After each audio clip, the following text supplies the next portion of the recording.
Herndon. Will you please make the motions this evening? Yes, Mr. President. I'll do a quick recap. Under resolutions, Councilman Clark has called out Council Resolution 687 regarding a 3-day music festival over Overland Park Golf Course for a vote. Under bills for introduction, nothing has been called out. Under bills for final consideration, nothing has been called out. Under pending, Councilwoman Sussman has called out Council Bill 680 pertaining to the zoning at 4001 Jason Street for the purposes of defeating the bill. Did I get that right, Councilwoman Sussman and Yes, Councilman you Clark? did. Okay. Yes, thank you. Great. Madam Secretary, will you please put the first item on our screen? Councilman Herndon, will you please put the resolution 687 on the floor for adoption? Yes, Mr. President. I move that Resolution 687 be adopted. All right. It has been moved and seconded. Comments by members of Need a council? second. Need a second on the screen. Okay. It's been moved and seconded. Comments by members of council. Councilman Clark, and then we'll go to Councilwoman Ortega. Thank you, Mr. President. I do have some comments, but I didn't know if Councilwoman Ortega had mentioned maybe having some questions. I would defer to her if she has a few questions that she'd like answered. I didn't know if you did still. Fair enough. Sure, if you don't mind. Councilwoman Ortega. So as I read through the document, I didn't see anything in there that had protections, if you will, for Ruby Hill. And Councilman Clark and I were talking before this evening about what's going to stop people from going to Ruby Hill, because I understand Levitt Pavilion won't have concerts during the same time that we'll have concerts at Overland. And as you all know, the Levitt Pavilion can now have somewhere in the ballpark of 17,000 people, is what I've heard is the number. So that in itself could bring lots of traffic to the neighborhood. And how is that being addressed as part of the overall traffic plan? I want to make sure that the park continues to be available to the neighborhood, the ball fields, the bike program, you know, just being able to have picnics at the gazebo up on top. So I don't know if you want to answer the questions about how we're making sure that Ruby Hill doesn't become the magnet for people who can't afford to pay the price for the tickets, but may be able to go listen to the music at that venue, and then creates more impact to the neighborhood. Councilwoman Ortega, I'm going to call up Parks and Rec, and we probably want to call up some folks from Superfly as well, but go ahead, Fred. Fred Weiss, Director of Finance for Parks and Recreation. Ruby Hill will be part of the plan in terms of parking and protection of the park during the festival. It will clearly be open to the public during all setup and teardown, and we believe it's far enough away from the actual venue that people won't be going to Levitt to listen to the concert, but we will be stationing Denver police and rangers and private security to So ensure. does that take the park out of commission for being able to have the ball fields being used during this time frame? No, not at all. Not at all. So what part of the park is going to be used for staging that you just talked about? None of the park will be used for staging and for the music festival. You just said police and others will be... To ensure that there's crowd control, that there is no issues or problems in the park, but none of But it... they won't be using the park. You're saying they'll be staged at the park for the park not to be utilized as a venue, if you will, for people to go listen to music. Yes. I mean, first of all, we don't know whether the music will carry and you can actually even hear it from Ruby Hill Park or not. So just help me understand, because I'm concerned about the impact to the access people will have to the park to use it for just normal, you know, as their neighborhood park and whatnot. So The intention is clearly to leave it open for all of its normal uses during the entire time that the festival is occurring, load in during the festival and load out. So if people want to come and park there, who's going to make sure, whether it's neighborhood people or people wanting to park there, that aren't using the shuttle service that will be set up as part of the event and walking over to Overland from there? Well, that'll be part of the parking plan in terms of having officers and security stationed at the entrances to the park, and to the best of their ability, obviously, unless people are, good at not at deceiving them. They will be asked, and they will be told that they can't. There is no festival parking in Ruby Hill. So I would suspect if it's neighbors, they'll walk there as opposed to drive there. So Right. I'm just concerned about the impact to the park. Right, And how absolutely. we protect that. Yes. So that it doesn't become overtaken by people who want to come to the event that don't want to utilize the shuttle service and Right, think that absolutely. it's an easy place to park. Yes, we recognize that as a concern, and we will be sure to include that in the parking and security plans that need to be submitted. So do you have anything different you want to add? Yeah, I would just add two things to that. The first is we've had significant discussions with Levitt Pavilion in terms of how we work together. We've entered into a sort of mutual support and marketing agreement. Mr. Ehrlich, can you please introduce yourself? I'm sorry. David Ehrlich, working with Superfly. So the first issue is the operators, at least of Levitt Pavilion, we have a very significant agreement with and are going to be working with them in terms of both involvement in the community and operations. But the second thing I'd point out is, as Fred said, as we've gone through this process, we already have a very specific way to protect the southern neighborhood with both staffing and with police. And that's because it came up in the neighborhood discussions. This issue has come up as well, but later. And so, as Fred said, we're committed to both police and staffing so that it's very similar to how we'll protect the southern neighborhood. We'll have ingress and egress controlled by the plan. The city's got to have to sign off on that plan. And we feel very comfortable, given our relationship with Levitt and the neighborhood groups, that we can protect the park and we can actually make it a benefit to the park. So I want to ask a question about traffic for a minute. Go ahead. So you all will be required to have a traffic plan that would be submitted to the Public Works Department and the manager of Parks and Recreation. And if our Public Works folks don't approve it within a certain designated time frame, your plan automatically goes into effect. One of my concerns is this is a 5-year contract. We're going to have lots of public works projects going on where our folks are going to be, trying to move all these bond projects, assuming they all pass, when they go to the voters in November. So I'm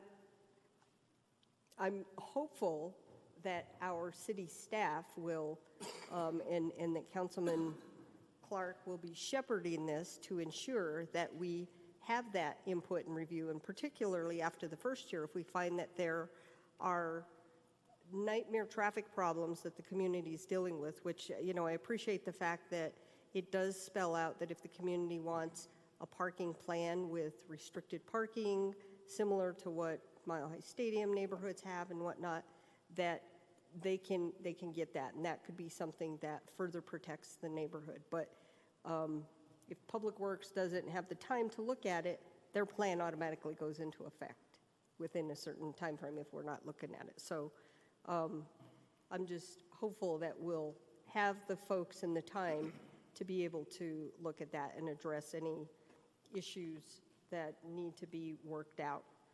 Let me see, I had one other question. Councilwoman Ortega, you want me to go to some other folks and come back? No, let me just go to this last question. Some of the others I've gotten my answers to. So will the service of alcohol shut down, as is the case in nightclubs, before the music ends, before the end of the night? And how much earlier is that? So your music can play till 10. How much earlier does the alcohol service stop? So what would standard?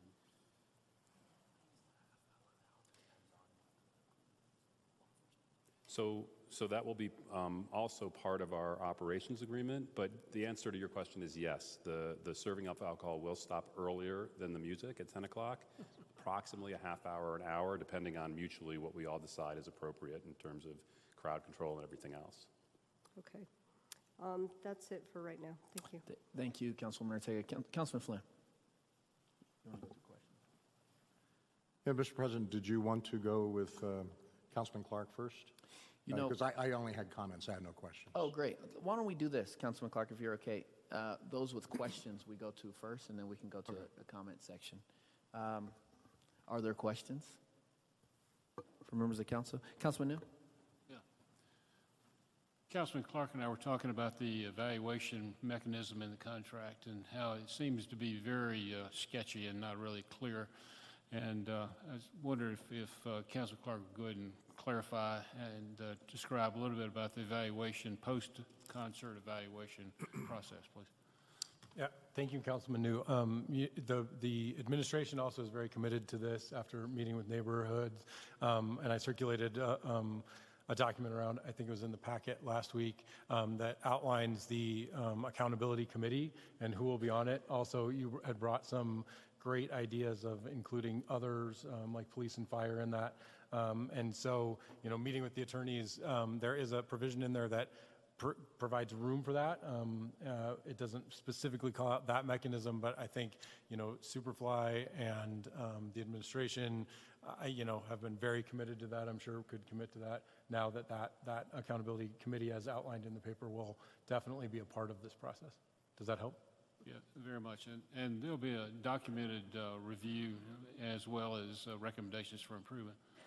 Yeah, that group is designed to have neighbors, to have stakeholders, to all talk about all of the festival, all of the impacts, what happened, what went wrong, what went right, and how do we move forward. Okay, thank you. All right, thank you, Councilman New. I have a question for Councilman Clark and the promoters in the city. Something came up in our hearing last week, and it talked about San Francisco. San Francisco having this event as well, and making sure that we're getting the biggest bang for our buck in Denver as well. And so I know that you've seen some of the financial analysis, and maybe we can talk about that. But I want to make sure as a city that the city of Denver will be able to recoup a lot of these funds, and that we're not getting shortchanged as a city. Yeah, great. Thank you, Mr. President, for the question. I think that's been a part of this conversation all along, not just in how much, what's the overall, but in specifically the golf course being made whole, being made better, and the neighborhood being whole and being made better, and parks, as this falls within the Parks Department. But I'll let David come up and just speak quickly to, this as what the market conditions for this kind of festival are, especially a festival starting out, and the deal that we're getting as it compares to San Francisco. Sure. I think if it's okay, Councilman Clark, I'll defer initially to Fred Weiss of Parks, who has run an analysis of both the San Francisco contract and this contract, and can point out at certain attendance numbers the true comparison. Happy to. We do have the contract, San Francisco's contract, so we know specifically what that is. And their attendance is 70,000 a day, so that's the easiest comparison to make. And San Francisco makes $2,676,000 at 70,000 a day, and Denver would make $2,635,000. So it's within $50,000 in terms of in total the net, and that's after the $200,000 waiver of expenses. So that's already accounted for. So we are right on par with the arrangement in San Francisco. And my major concern is this neighborhood and the park. How are you allocating some of those resources to make sure that we get the park revived, and after the event happens, that money goes back into a park and not into the citywide system? This was an email exchange that I have been having with someone in the community. Sure. Well, the renovation of the park is included in the contract. That's a requirement of Superfly to bring it back to as good, the golf course, as good if not better condition as when they took possession of it. So am I right in saying that $2 million supersedes what's already embedded in the contract? It's over and above. Okay. That's correct. Over and above their responsibility to fully restore and renovate anything that's damaged and the like. Fred, last question. So that $2 million is money that we've not talked about how we're going to use that money as a city. So is that still up for conversation about the community? Not the community at large, but the specific impacted community? Sure. Well, a certain amount, if I can grab it, a certain amount is going to the Golf Enterprise Fund. And that is, I'm sorry, 200,000. I need my glasses, I'm sorry. Again, let's use the 70,000 a day because that's easier. The Golf Enterprise Fund will be netting $1.1 million out of that. The remainder is basically seat tax. And the commitment on the part of the Comptroller's Office is that the equivalent of 1/3 of the seat tax will go to the neighborhood. Good. 1/3 will go to parks in general. And I'm sorry, I'm drawing a blank with the other third. And 1/3 will go to golf. So, and those are all for improvements because the restoration of everything is included in the base contracts. So this is above and beyond and going to... Sorry, I missed. What's the numerical value of the third? Well, the numerical value of a third at 70,000. Okay, got it. At 70,000. That's what I missed. Okay, we're good. Thanks It's for... about $700,000. Okay. Roughly. Thank you. And I think that's important for folks to hear. Sure. That the immediate neighborhood Yes. will receive a financial benefit as well. Yeah, and that does not include the contribution to the community fund. That's over and above these numbers. Yeah, that's right. Thank you. Councilman Clark, do you want to take away? It looks like everyone else has asked their question. Oh, Councilwoman Ortega has another question. Oh, and Councilman Espinoza. I should have known. You want to call on him first? since Okay, I wrote Councilman down? Espinoza? Yeah, so several questions for you guys. First off, thank you for the follow-up on my concerns about traffic. I still have them, so that's probably where most of my questions are going, but based on some of this, one of the comments at the public comment was that the $200,000 rent was too low. What is the rent for Golden Gate Park and out in the Outside Lands Festival?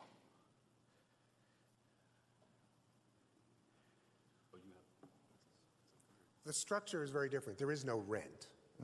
There is a percentage. It's 11% of ticket sales, and then $1.50 or $1.75 per ticket. So there is no base rent in the San Francisco contract. Do they then still have a seat tax that's applicable to that or no? Okay. We didn't talk about this, but I assume that you're going to have some sort of on-site triage and EMS.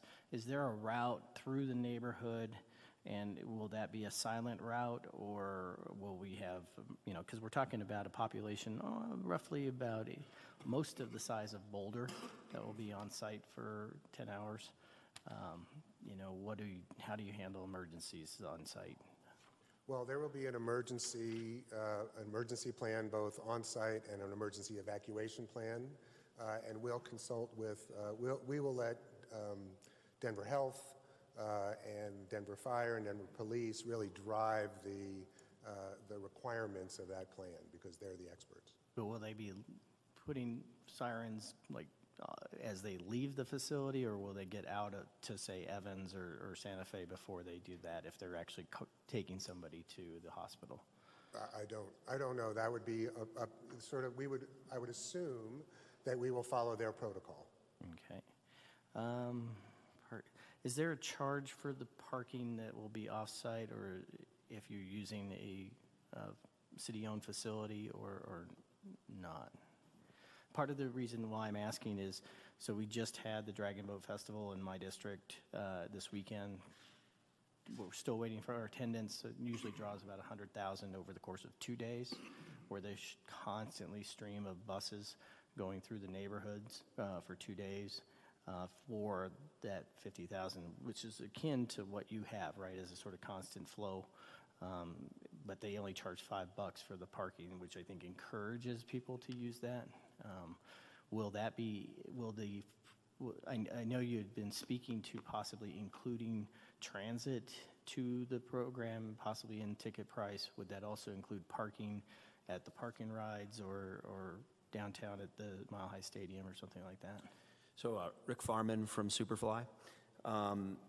Typically, what we've done in the past is not charge for the parking, but charge for the shuttle pass.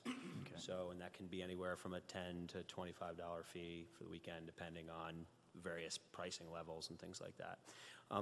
The plan here is really to utilize all sorts of different transportation options. And so just to be, direct about it, we do think public transport will be a big part of it. And that was to answer your question about the inclusion. We've used that method before. We have an event right now where we work to deal with the transit authority of that particular location where the actual ticket is a ticket to get on a light rail or a public bus. So we'll try and accomplish a similar thing here. We want to encourage as much public transportation as possible and use this as a vehicle to help get people to use the public transportation that is there more than maybe they normally do. We'll certainly, one of the things we also love about the site is that it's on the Platte River bike path, and we feel like that's a tremendous asset. We typically do see a lot of people using bike transit to events like this nationally, and we think with the biking culture here in Denver, it will be significant. We'll provide a free bike valet, so you just come, leave your bike, you get a ticket, and somebody will bring your bike to you as you leave. And of course, with the popularity of ride-sharing services, Lyft, Uber, taxis, that will be a significant portion of the attendees utilizing that, along with the shuttle service that we set up. That's kind of the holistic transportation plan options that we have for this. So I think you guys explained it that if there is no sort of agreement on this whole parking and transit plan, that when you're doing this several months in advance, that is actually that is grounds for termination. I mean, that is, if we're not satisfied as a city that, the community is properly protected in this regard, or transit is not properly addressed, we can comfortably back out of this Yes, entire deal. that's my understanding as well. And let me say that from a producer standpoint, this is one of our top issues that we have to get right for this to be a successful event. This is not something we think of secondarily. Our relationship with the customer, the event starts from the second they leave their door. If they don't have a comfortable, easy experience getting in and out of our venue, then they're not going to want to come back and spend the money it is to come to something like this. So it is imperative not only that we do a great job from the beginning, but that we make improvements on that plan, continually, and really examine in real time how it's happening.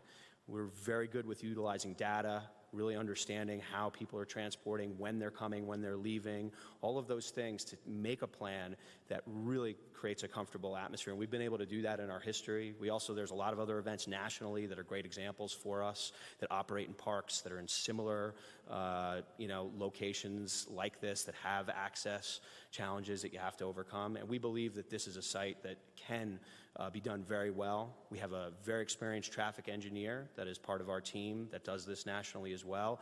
They too have looked at the site, looked at the different logistics, and feel that this can be accomplished really well here. So we feel confident that it can happen. Okay.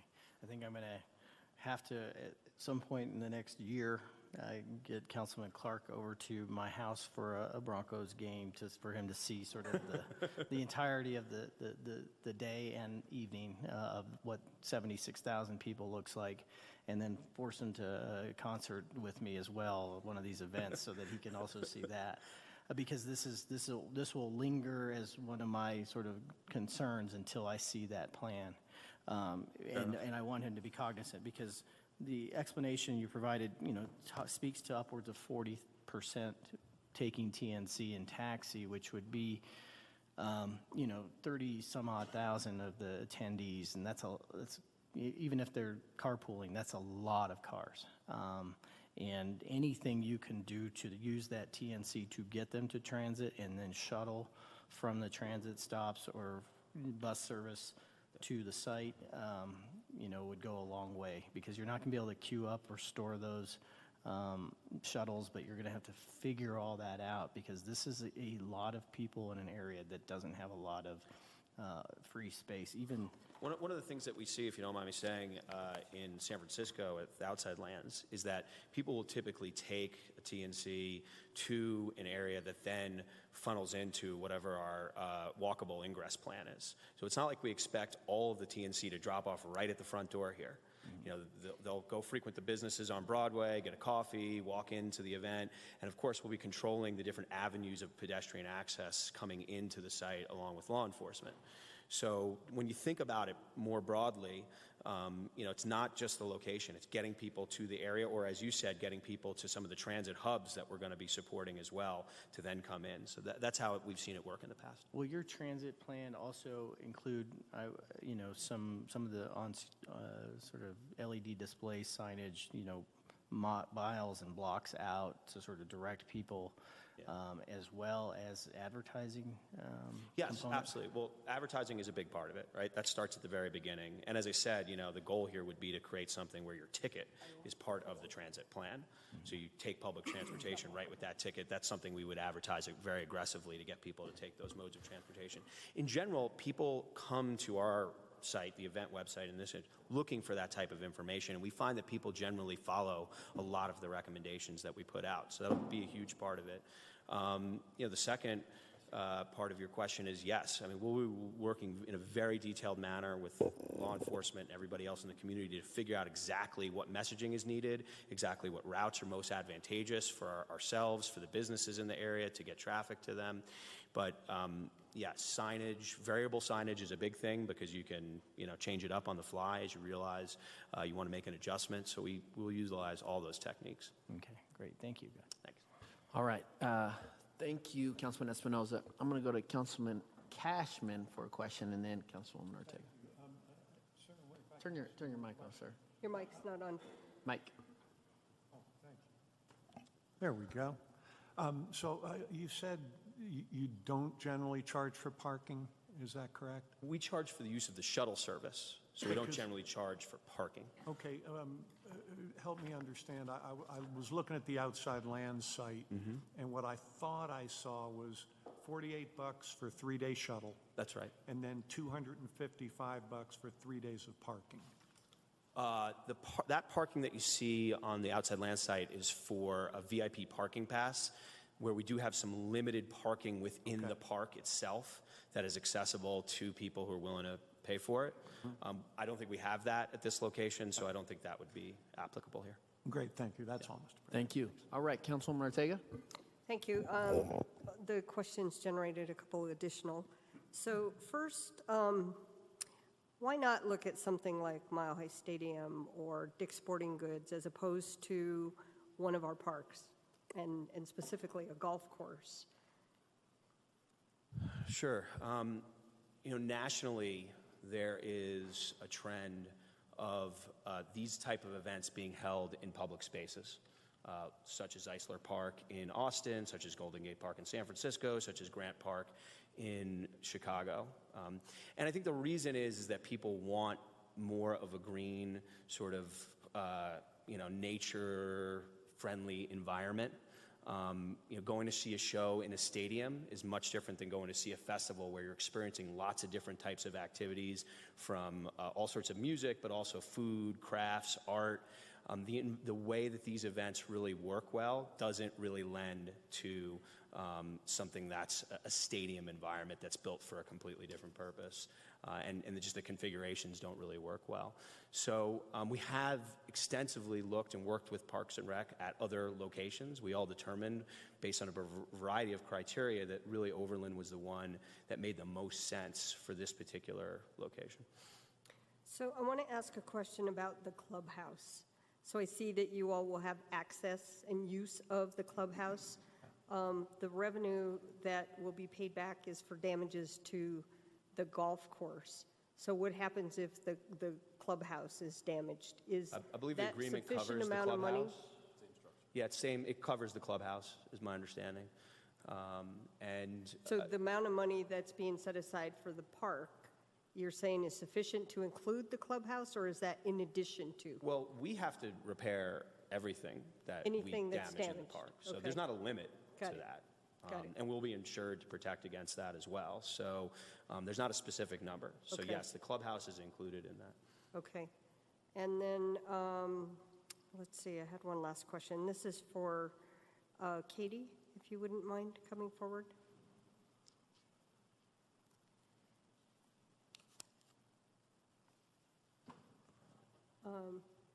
Katie Stracina, Office of Special Events. So, Katie, how many other parks do we have that are being looked at for various types of music venues? I know we've got various sizes of parks in our city. I just saw something that came across today that looks at Zunai Park for a music festival. And, you know, I'm not sure the size of the event, but I just saw that today. So do we have more and more of these that are being looked at for the use of our city parks? And I don't know if that one is a free one. I think that one is considered to be a free event as opposed to a paid event. So, Well, I think I can answer part of it, and I can think, and Fred perhaps can answer another part of it. We don't have any specific venues that we're guiding people towards for music specifically. I think an event comes to us and they have a park in mind, and then we consider it. It's sort of a case by case. There are certain parks that only allow alcohol, so most music festivals would probably go towards those. Those are our larger regional parks. So I think that that's probably the only thing that comes to mind right now that a music festival would go towards, is one of the venues that allow for alcohol. Does that answer your question? yeah, it does. So what you're saying is, you know, I know some of our RNOs, our registered neighborhood organizations, organize some of the various types of events in the parks, and oftentimes they include music, so they call them music festivals, but they're really fundraisers for the neighborhood association.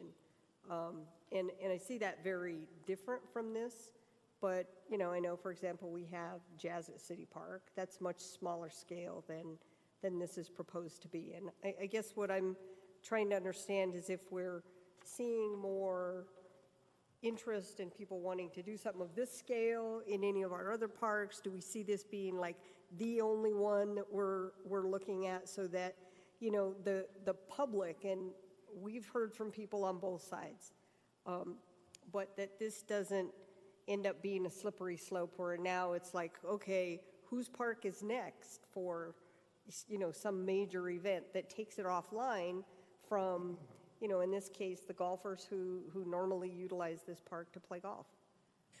Well, I can assure you, at least on some level, that this level, this size and scope an event is very rare to come to us, and for us to look at it happening elsewhere. I can't foresee anything like that. I mean, this is a massive event, and it will be unique, and we don't foresee, we're not looking for. I mean, if an event comes to us and wants to do this, I mean, we'd certainly consider it, but we've spent the last year considering this one. So for anything to come through again, it would be very consuming, and I don't anticipate it. I mean, of course it's possible, and people will see it's successful potentially, but I don't anticipate us just going and starting other music festivals.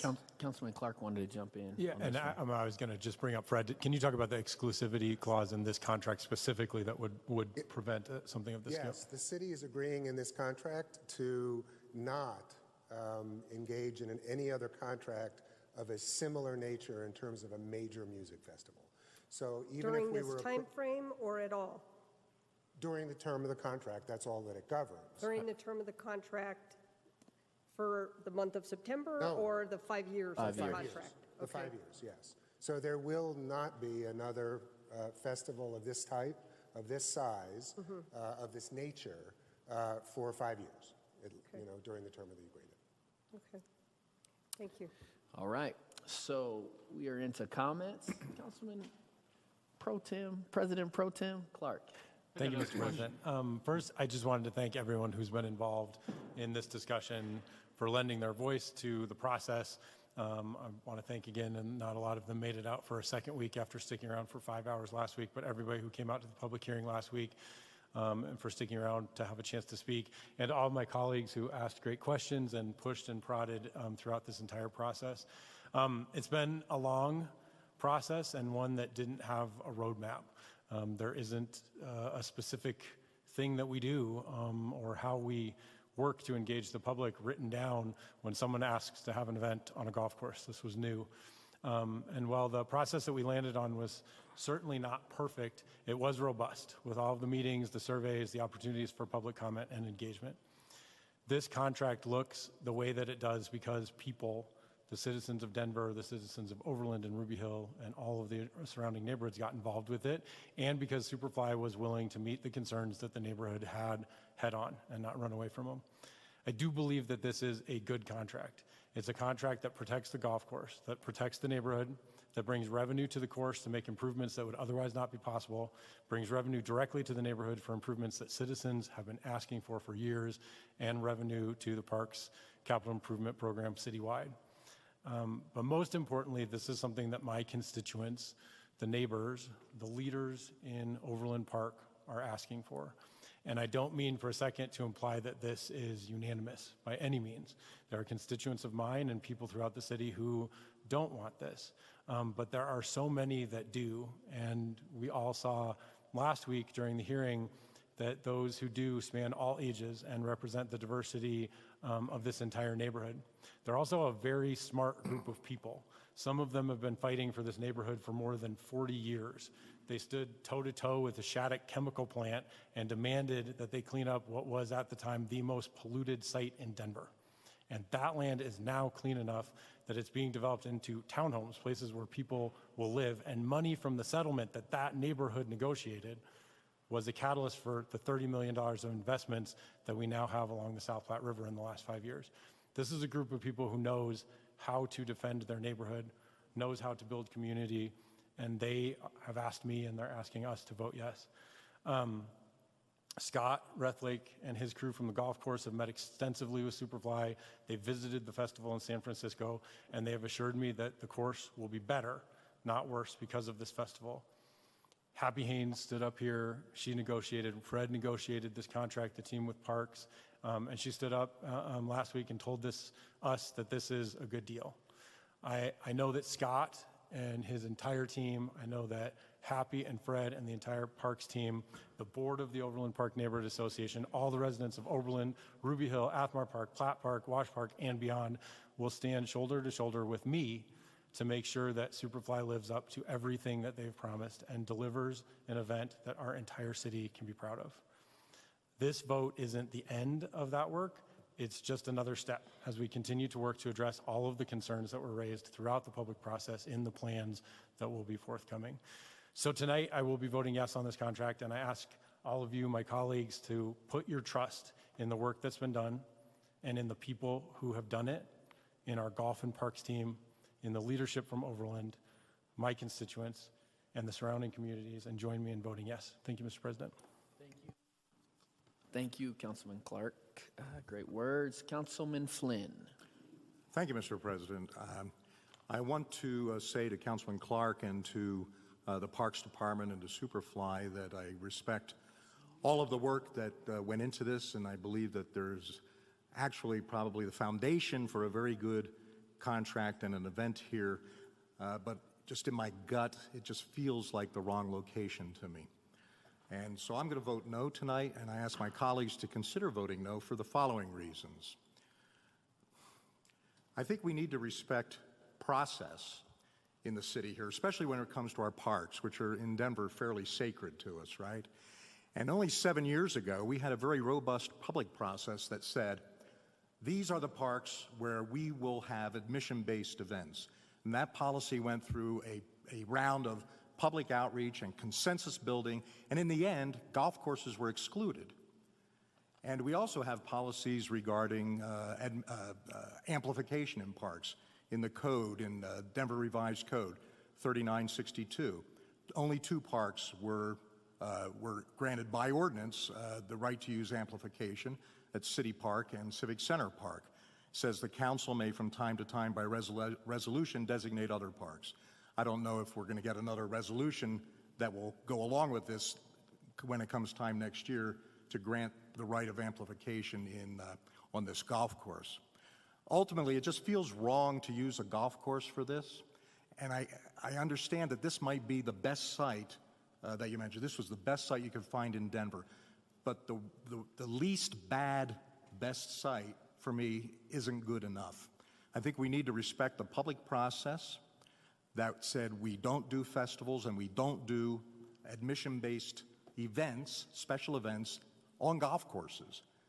And if we can waive that the first time an offer comes along and just say, oh, okay, we'll do it anyway, I think that disrespects the public process, it disrespects the neighborhoods, and I just don't think it's right.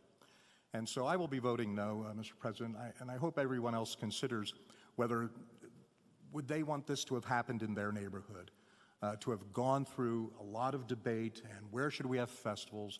You know, we picked Ruby Hill, I got the list here, Mr. President. We have City Park, Civic Center, Confluence Park, Skyline Park, Central Park, Stapleton, Parkfield Park, and Ruby Hill that are designated, authorized for admission-based events.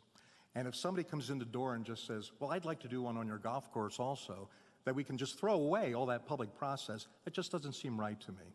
And so out of respect for the neighborhoods and out of respect for our process, I have to vote no on this. Thank you. All right, thank you, Councilman Flynn. Councilwoman Sussman? Yes, thank you, Mr. President. I was actually going to talk about process too, but mainly it was to praise all of the people that are engaged and how much process there was and how much engagement there was with the neighborhood. I know that our city people that have worked so hard care about our city and wouldn't want to be doing something that might, harm it. I know that Councilman Clark is committed to the city and to his neighborhoods.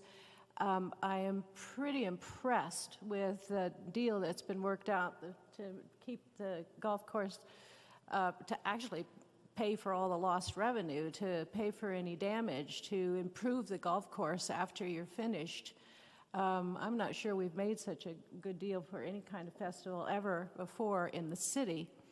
I also think I remember the process that Councilman Flynn's talking about, and I think they left out golf courses not for any particular reason. They just didn't discuss them. But of course, golf courses are the open spaces that we pay to use. I think a lot of that discussion was about paid festivals on park lands. But golf courses you have to pay to use no matter what. And the reasoning that we've just never done this before, so why should we? Well, that's never been an excellent reason for trying something new. The multiplier effect that I see from Visit Denver Economics is pretty outstanding, upwards of perhaps $10 million into our economy. I really appreciate what all the communications we have had with the neighbors on both sides. But I do know that Councilman Clark worked very closely with the leadership of all of his neighborhoods. And I am pretty excited about the prospect and perhaps having a very famous Denver Music Festival that we've never had before. And so I will be voting for this project. Thank you, Dr. Councilwoman Sussman. Councilman New? Yeah. I'm sorry, too, you had a question and I got cut off. I had a question to this. I do appreciate what Councilor Flynn's saying, and also I really appreciate what President Brooks brought up about the financial return on this. I wasn't aware of that. That's $2 million. all I was seeing was $200,000. And in that regard, Fred, let me ask you a question, if I can, please.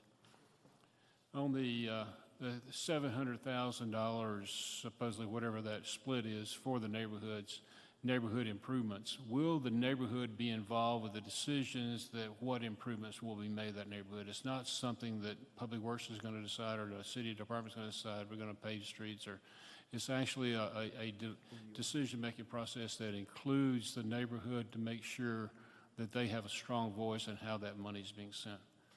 Yeah, well, the funds will be appropriated through CIP, through the Capital Improvement Program, and Councilman Clark will represent, as you do, as all the council members do, how that money is spent in the district.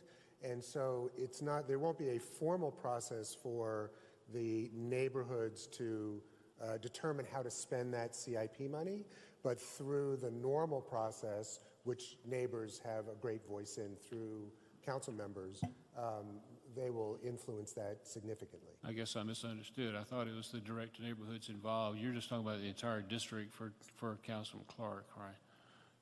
Maybe Councilman Clark want to talk about it. So again, there are two sources of revenue. One that will go to the neighborhoods through the community engagement nonprofit, and they will have board members from the neighborhood who will discuss those projects.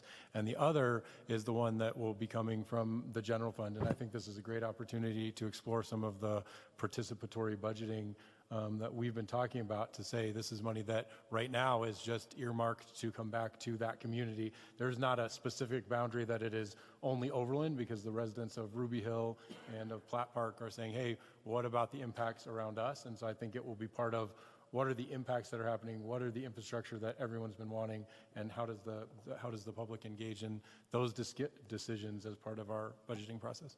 And how much money's in that foundation that the neighborhood will receive? That one is $1 per ticket sold, I believe, for the neighborhood fund. Yes, and then there's also another contribution that we're determining, where when we give a comp ticket, we ask for a contribution. So, for example, you could get a comp ticket, but there's a $20, $30, $40 contribution. That money also goes into the nonprofit. We're generally anticipating around the first year $100,000, but that could grow depending on attendance. So when you start talking about 70,000 attendees, then you're talking about around 200,000 plus each year. So we think minimum. That would go directly to the neighborhood? So that goes directly correct. to the neighborhood nonprofit, as opposed to the other money that comes through the city process. And the nonprofit is for that specific district? As Councilman Clark stated, the board is essentially made up of representatives from Athmar Park, Ruby Hill, and Overland, and Platt Park. So yes, the board is comprised of neighborhood members. Great. With more neighborhood members from Overland, which is the neighborhood that's happening. Okay, than the other. I just want to make sure that, I'm really feel strongly about the evaluation committee and having a fair and comprehensive evaluation of the program, and I'm sure that will occur. But I'm also want to make sure that all those neighborhoods are benefiting strongly from this festival, so just need some assurance that money will go back into community improvements there. Thank you. All right, thank you, Councilman Newt. Councilman Cashman. Thank you, Mr. President. Mr. President, I'm going to talk about a few things that concern me, a few things that I believe, and a few things that I believe I know. I know that there are good folks who live close by the Overland Golf Course that are excited by the possibility of a major rock festival on that site. And I know that there are good folks who live close by who are not. And I know that there is mixed opinion in the greater community as well. This is one of those where no matter which way this vote goes, some people are going to be happy and some people are going to be quite disappointed. I believe the process of informing the public, while there have been blips along the way, I think as it has evolved, I think all parties have been heard. The fact that we might vote one way or another doesn't mean people have not had their opinions heard. It's just we agree with some and disagree with others. I believe the process has been about as transparent as any large profit-making project is going to be.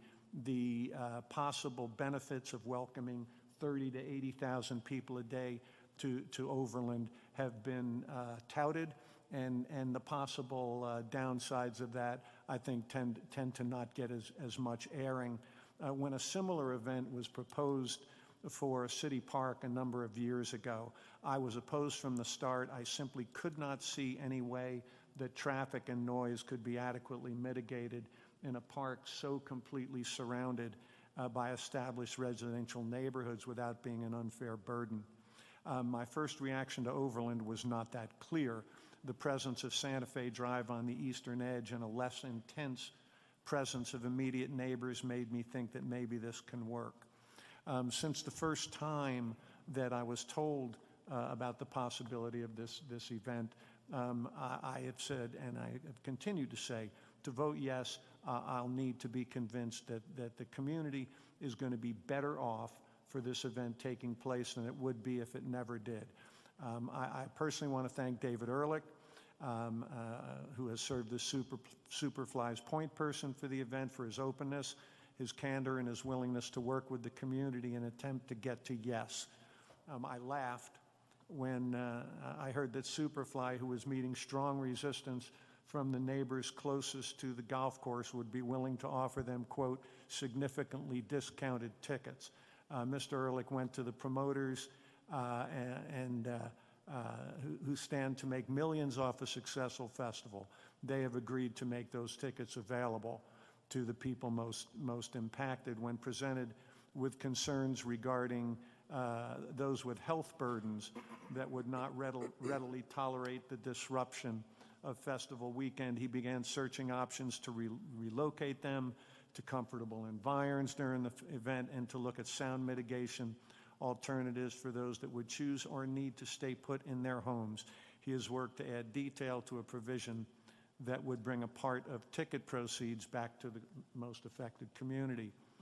I believe that if the event takes place at Overland, the golf course will be restored to playable conditions afterwards. By nature, as Councilwoman Sussman pointed out, golf courses are admission-based events. A very small percentage of Denverites have ever set foot on Overland Golf Course because it takes a good penny to do so. Retail rate is $28 during the week for 18 holes, $40 on the weekend. If you want to ride around in one of those fancy little carts, you dump another $15 on top of that. Now, let me add my concerns. I am clear that if this event takes place, it does set a precedent for use of golf courses for admission-based events other than golf. This is something we haven't done before. It's something that's being proposed. So it would be wise to keep an open, an eagle eye on what we now do with our golf courses. While not a deal breaker in and of itself, I need to take a little bit of issue that this is a family-friendly event by my calculations, and all I have to go by are what I read as far as the prices of outside lands. For a single day for a family of four is $677.80. For a 3-day family of four, it's $1,659.80. And thank you for clarifying. There's apparently no parking and $48 to take a shuttle. I'm concerned that the details about the management of this festival that will lead me to believe the nearby neighborhoods will be better for the event taking place than if it never was are not available to me in the contract being presented. The contract, as has been discussed, that we're being asked to approve calls for, as it certainly should, security plans, trash plans, traffic plans, and other plans. Unfortunately, those plans are not required to come before the city until 150 days before the event and don't have to be finalized until 60 days before the event, and they will be approved by city agencies and not city council. While I have great respect for our departments, Public Works, Parks and Rec, the police department, environmental health, all the people who might look at this, and I have partnered on them effectively on other projects, there have been times where I've also disagreed with all of them about a variety of important issues. With a contract that has such potential impact on the community, I'm reticent to cede council authority and operate on trust. At a time when I'm hearing from many folks thinking that council should be taking back increased control over our green spaces, I'm not inclined to give control away. Another concern for me is the 5-year length of the contract. While there are cancellation provisions, if terms are not met, none of those provisions equates to, we appreciate your good efforts, we just don't think it's working for us. The decisions as far as breach of contract will be made by attorneys, looking at strict details of the contract. Next to my family and friends, music is the most important part of my life. And I can't believe that I'm sitting here and I'm going to have to vote no on this festival, as I say, because the information that I need to get to that point isn't available to me. I went to Coors Field the other night to see the Zac Brown Band. I didn't see the official estimate, but I'm guessing around 45,000 people. And when that event let out, that stadium had, I'm guessing, didn't count this exactly, but 6, 7, 8 different exit points for people to get out. As I look at Overland, I'm guessing they all dump out onto Florida. Now, there may be an exit to the south along Huron. I don't know what the plan is. These people, I believe, know how to run festivals, but I don't have that information. And so, with that said, I'm afraid I'm going to have to vote no on this event. And that's what I have to say. Thank you, Mr. President. Thank you, Councilman Cashman. Councilman Espinoza, Councilwoman Black was in the system. You mind if I go to her? Councilwoman Black.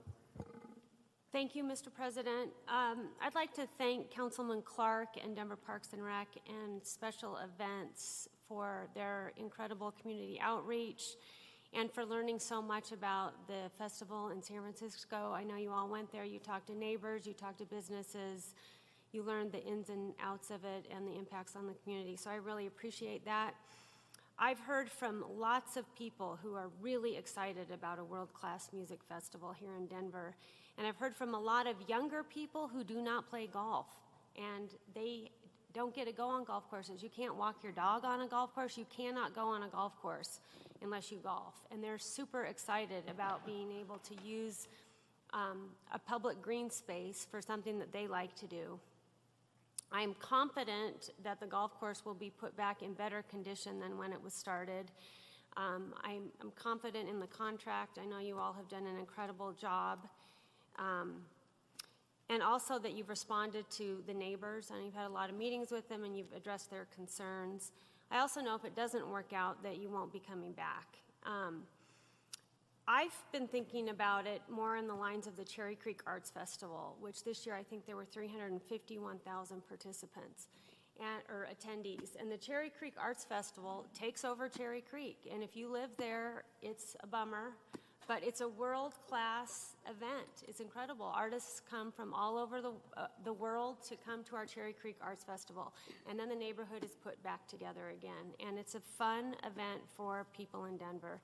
I know all of you are committed to the success of this event. I know you're committed to the people who live in Denver and to the people who live nearby. So I appreciate all that. And I'm keeping my comments brief, and I implore my fellow council people who have yet to speak to also be concise, because I'm supposed to be at Red Rocks in 20 minutes. Oh, jeez.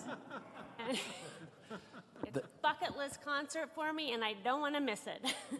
Thank you, Councilwoman Black. I can't believe you just said that. Councilman Espinoza. Yeah, now I can't go on and on the way I intended. There are lots of measures, both financially, physically, operational, to address impact on the public and safeguard assets, and those are our key provisions. Those are the sorts of things that if this had come to my district, I would be looking to address robustly. And I'm glad to say that in large part those things have been met. But if you are, just a warning, if you are predisposed to being bothered by noise of this type, just know for those 3 days, know it's more likely to happen than not.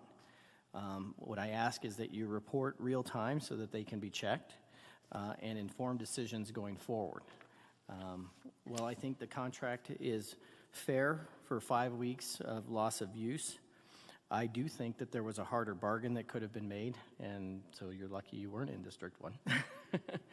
However, this is a slightly more considerate contract on the community's terms than most that this city agrees to. I still think that this whole experiment is most vulnerable on the traffic and impact of the attendees on the surrounding neighborhood, but at least there is a commitment to address these concerns and consequences for failure. I think that the points raised by Councilman Flynn and Cashman should be at the forefront of everyone's mind in the aftermath of year one and before moving forward into year two.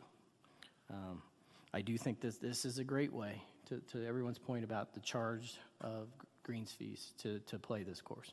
It's a beautiful place. And so I do think it's a great way to experience this public land. I would suggest, because of the cost of entrance, it would be nice if there was a free soft opening on the main stage so that people could be in that center space or one of the side stages so that people can sort of experience what it's like to be on that fairway, having that sort of quasi-country urban experience, you know. And so, you know, that is, so it's giving access where it could be a tool to give access where currently access is restricted. That said, the other thing is that I would be remiss not to mention this. Part of the reason all these spaces are available for use of this sort of park use is because they're big, wide open fairways. And if we had ground up a portion of this property to create a stormwater detention pond, that would not be a place you could occupy. And so there is a very big distinction. I want to be clear and go on record saying that converting a fairway into a picnic place, a hangout place, a concert venue is another public use that is viable for park use. But stormwater detention, if that was stormwater area, you could not go in and stand there for hours for 3 days. And that is not a park use. So with that said, I will be supporting this because it is just an extension of how we can utilize public lands in a way, but it's done, the contracts are done in such a way that we're either going to get it right, we will tweak it to get it right, or we will stop doing it. And I think you guys have acknowledged that from the get-go. I have been tough in that regard. And so I appreciate the concessions that you have made to community, to golf in particular, and to Denver in deference to trying to get this through. So I'm looking forward to that experience once it comes forward. Thanks. All right, thank you, Councilman Espinoza. Councilman Lopez? Thank you, Mr. President. I definitely appreciate a lot of the conversation around it. I do respect the concerns of the folks that live adjacent to the and are in the community of the golf course. In high school was the only time I ever set foot on that golf course, and was immediately kicked off the team. As Yogi Berra says, when I hit the ball, I like somebody else to go chase it. So I have to say this. I do understand the concerns with parking. Remember that it's very close to Santa Fe Drive. That is a very big access point. It's close to Evans as well. I mean, it's not just embedded in the neighborhood in the middle of an urban center. It does have some good access points. I do share the concern at Ruby Hill. I want to make sure that folks are respecting not only just our adjacent neighbors and neighborhoods, but the park. There are some places, and I know one member of council will agree with me when I say this, that are not public venues, that are bars, that empty out all the time. And as they empty out, people urinate in their front yards. They leave bottles. They leave garbage. It is a disaster. Amen, bro. Oh, and so I want to make sure, and that is being enforced, right? We have to make sure that the community is respected. Having said that, and listening to some of the past testimony, there are real concerns. However, I don't believe it's going to be Woodstock, right? Woodstock was awesome, Paul. I know it's awesome. I'm not knocking Woodstock. I don't think people are going to be setting up camp on Platte River and making permanent homes. I don't believe people are going to be bathing in the river and carrying on and whatnot. I think, the Platte River's there. It's for people to enjoy, but it's kind of so a little bit removed that I don't think people are going to want to do that if they want to listen to music. But I do understand those concerns. This is what I'm going to say. In 2010, I sat on this council when we were thinking of doing a mission-based event in either Civic Center or City Park. And those are two of our primary parks. And you know what? To be honest, at that point in time, I really was sold on the thought that, well, these are our public spaces. Nobody's going to be able to use those at that time. And should we charge for our public spaces? And I look over at Civic Center Park and I see how barren it is. I see how underutilized it is. And because we don't utilize it as much, a lot of bad things happen. Right? We need to utilize our parks. And we need to do them in a way that strikes a balance in the community. I voted no on that. And I feel that because of that, we have to go to golf courses and whatnot. And I'd much rather come right down here and enjoy it. We have other events here. They may not be an event where it's admission-based, but it gets a lot of people, and it's a good time.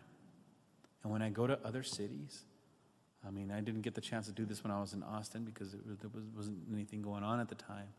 But that's what I wanted to go to Austin for. I mean, if I'm going to be in the heat, sweating, I at least want to listen to some good music, right? In a public space. And I was there in L.A. when Jay-Z and folks, when you saw that, I mean, it was actually pretty cool.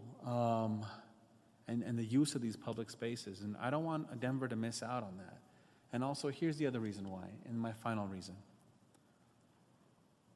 We are lucky because all this talk and all this worry about our open spaces, well, yes, we have our parks and they're beautiful open spaces, but you drive 20 minutes west on 6th Avenue and you're at the gateway to probably one of the largest, majestic, most beautiful open spaces we have in Colorado, and that's our mountains.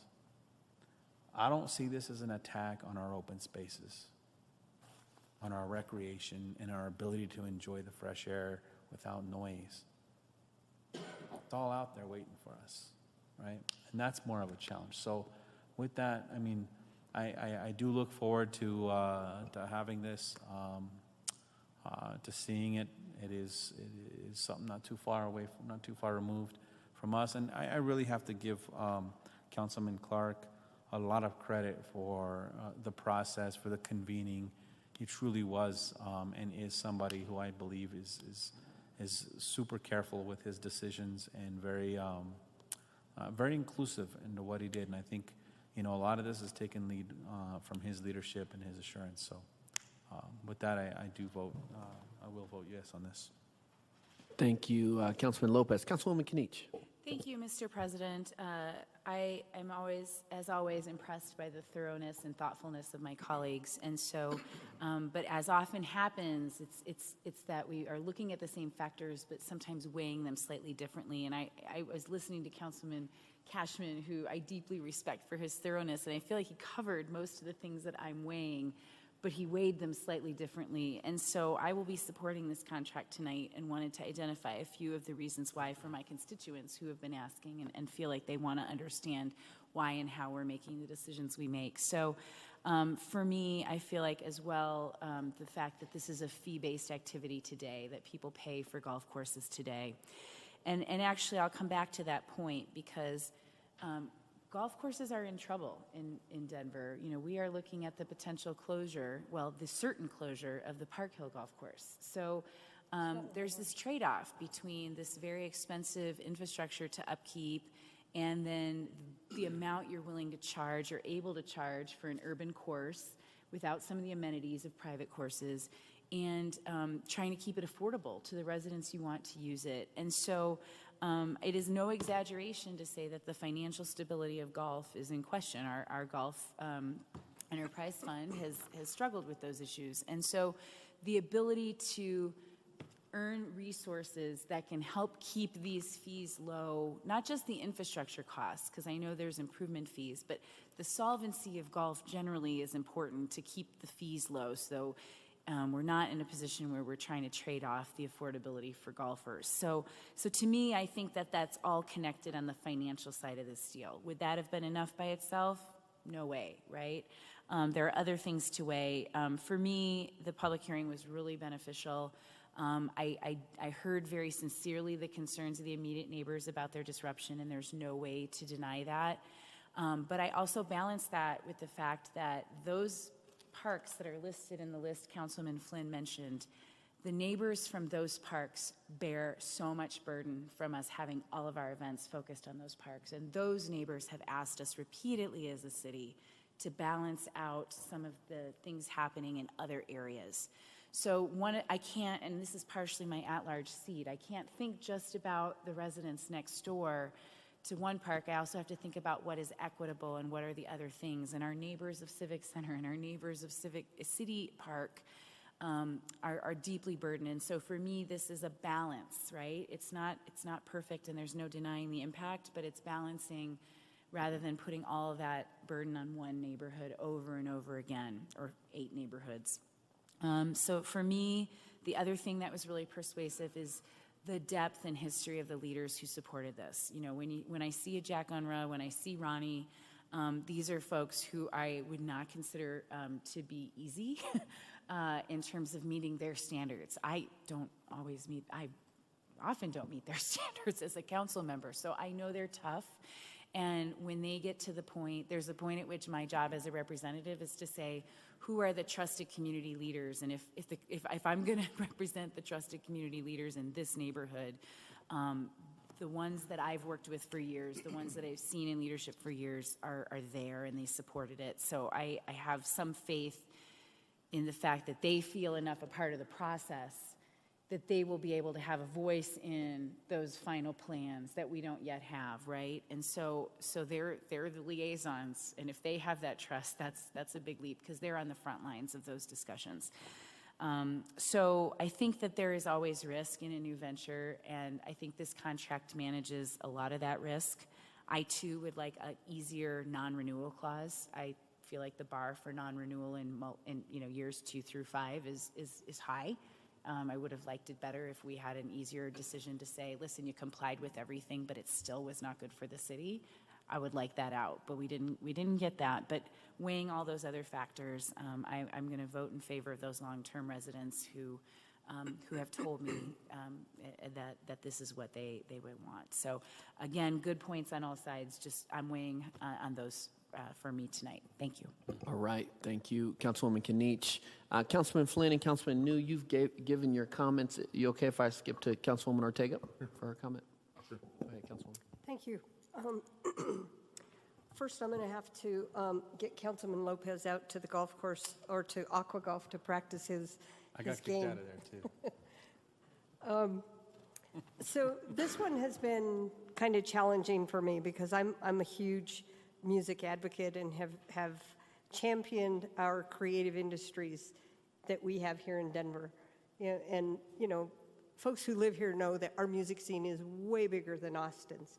We just don't always promote ourselves the same way that Austin does. But at the same time, I'm also, a huge neighborhood advocate as well, and want to make sure that we're always doing what we need to do to protect our neighborhoods. I can remember one of our very first fee-based program was when we closed down the park across the street and we had our first Grand Prix downtown. Kevin, you'll remember that very well. And I think after, was it the first or second year, they didn't come back. Yeah, they were here for 2 years, but they didn't make the kind of money they thought they were going to make on the event. I want to make sure we keep marijuana out of the facility, especially if we do have children. I agree with Councilman Cashman that, these aren't affordable family prices, where you're probably going to see lots of kids in the park at the event. But for families who can't afford it, that will bring their children, I hope that that's something that Yeah, I know they can advertise, but you get to these big events and you smell it at every single venue where you have large music events. I want very careful attention paid to the impact to Ruby Hill, and I'll be looking at that very carefully. I know the neighbors there will as well. I appreciate the Community Investment Fund that's been created. I think it's a creative way of looking at how to mitigate some of that impact to the neighborhood, how to compensate them, if you will, where they can put that money into some of the priorities they identify working together with those 4 neighborhoods. It's something we've been talking about and working on, trying to get National Western to do the same for the impacted neighborhoods of Globeville, Elyria, and Swansea, for what will be a year-round place with lots of activity that will affect those neighbors.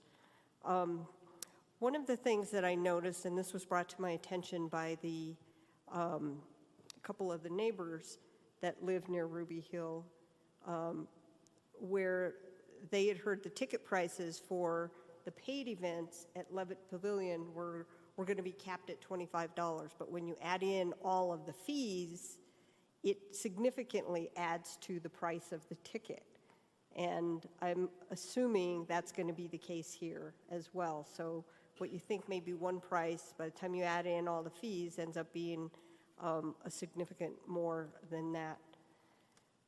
There's only one road into this golf course. I've played it many times, and so the ingress and egress is going to be from that one road.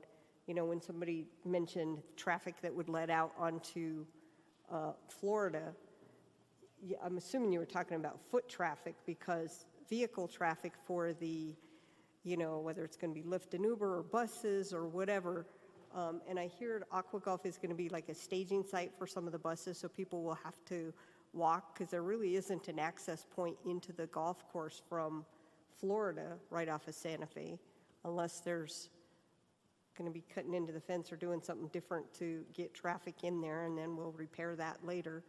But so how we deal with that traffic flow of people getting in and out of the site, whether it's buses turning around in the parking lot, which is, you know, if you're going to have people parking in the parking lot, you need room for all of that traffic to maneuver in and out of there.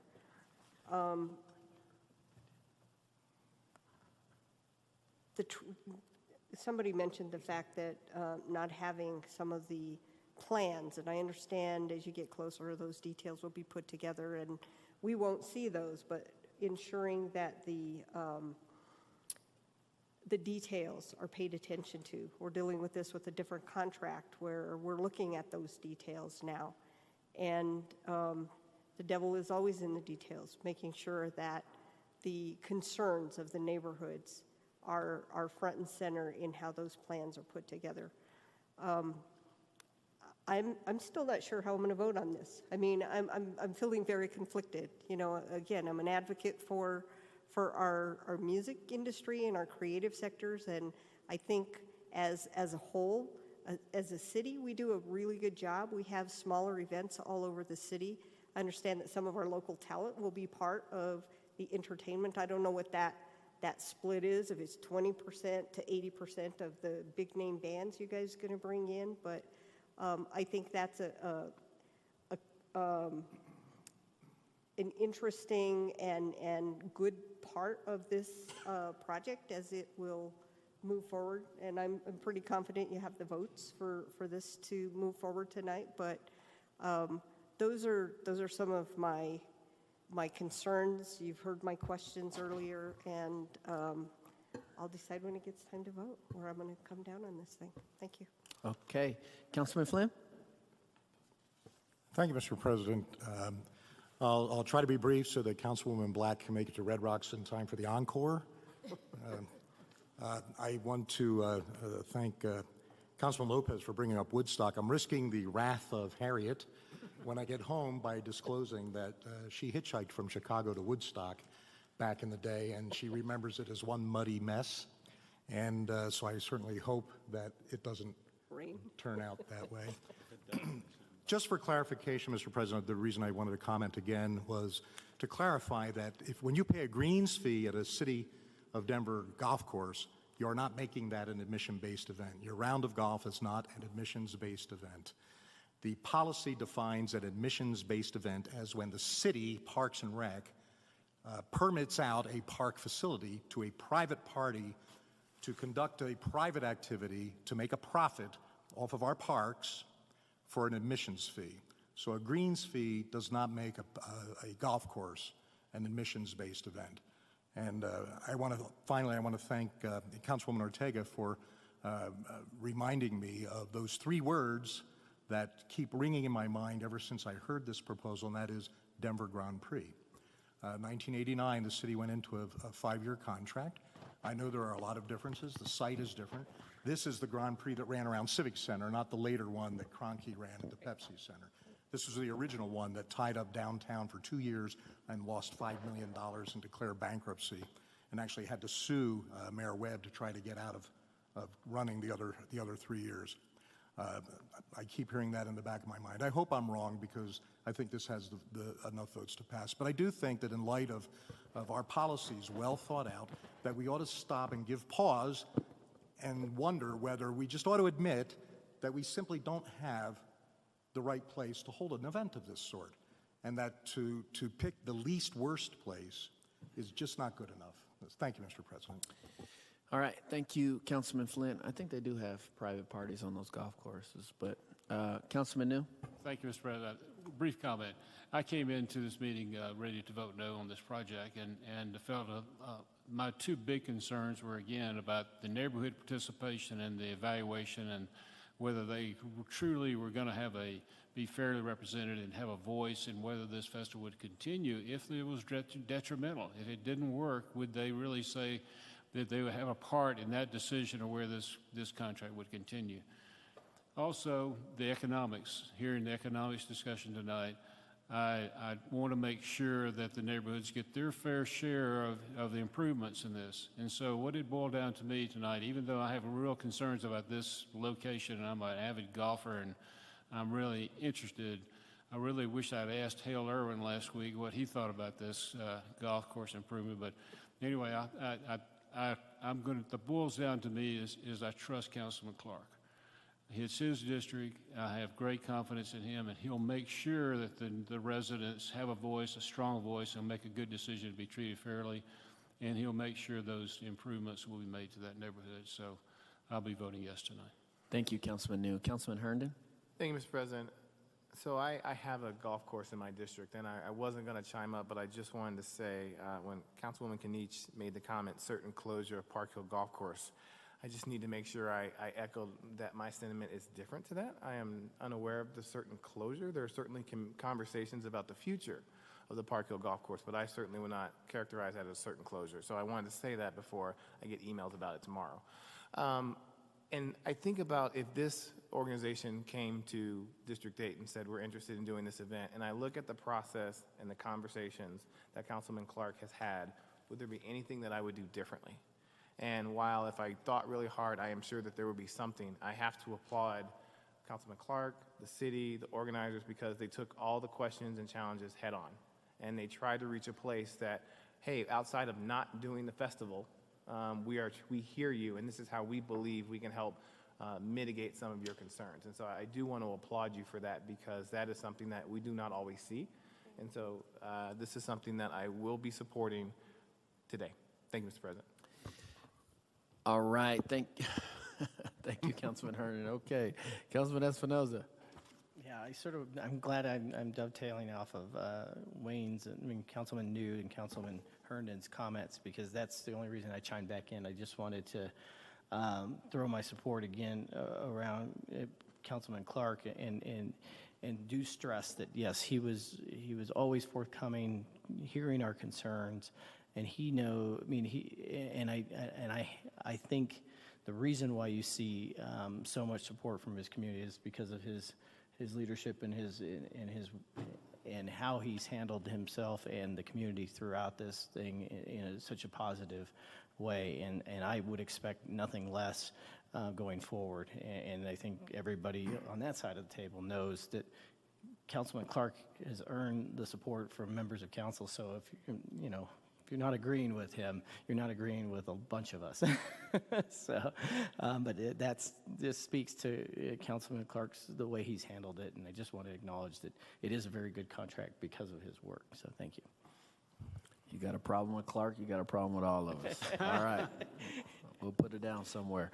Councilwoman Kinich. Thank you, Mr. President. I'm sorry, I do need to thank Councilman Herndon. You heard me stumble over my words there, and I just want to apologize. I kind of was stumbling to get it out. Certain changes, right? It's certain that something is going to change there, and I was struggling to get it right, and I apologize because I will now get the emails too. So I figure I should take credit and just say, yes, we know change is coming. We know it's in trouble. That we know. We know that it is underwater to the tune of hundreds of thousands of dollars a year. So that we know, and I apologize for the misstatement. Long process ahead to figure out what's happening. Sorry. All right. Councilman Black, I'm the last one speaking, so you can get ready. I'll just say this has been an incredible process. Thank you all from the city. Thank you for the community folks who have been calling me, emailing me. Thank you, Councilman Clark. 1 year. I mean, I feel like we've been talking about this for about a year. And so this is a lot of work going in to make sure we got the right deal. And to me, the thorough process is what it's all about. And I won't repeat what a lot of my council members have said up here. The debate has been rich and great, but here's the problem in Denver, and you're hearing it up here. People feel in the city of Denver that the success that Denver is feeling is not reaching to neighborhoods, to neighbors, to the grassroots individuals. And this is the first deal that I've been a part of where I see how much money specific neighborhoods, nonprofit organizations are getting. And, you know, for the next folks coming to make a deal with the city, you're in trouble because we really want to make sure that there's a significant investment in our neighborhoods. And I'll just talk about the music industry, the music scene here. We had artists in here from the Rhino neighborhood. Well, there's a whole community of budding entrepreneurial musicians that want to be a part of the success. And if we just have this huge event and no connection to the success of these individuals, we can never be like Austin, even though we have more music venues than Austin. And so I am voting in favor of this because of that point, that we really strike the balance of investing in the community. And I hope, Councilman Clark, you will report back to all of us how much money the community is getting, how much money the neighborhood is getting because of these ticket sales. Councilman Flynn, you asked the wrong question when you said how many of you all will want this in your neighborhood, because I live in the 5 Points Rhino neighborhood, so we have this all the time, and we enjoy it. Protections are important, but some of us love the urban environment and want to be a part of an eclectic, diverse, dynamic community, and I believe this will bring it. So, without further ado, Madam Secretary, roll call. Clark. Aye. Espinosa. Aye. Flynn. No. Gilmore. Aye. Herndon. Aye. Cashman. No. Kinich. Lopez. Aye. New. Aye. Ortega. Pass. Sussman. Aye. Black. Aye. Ortega. No. Mr. President, Aye. Close voting, announce results. 10 ayes, 3 nays. 10 ayes,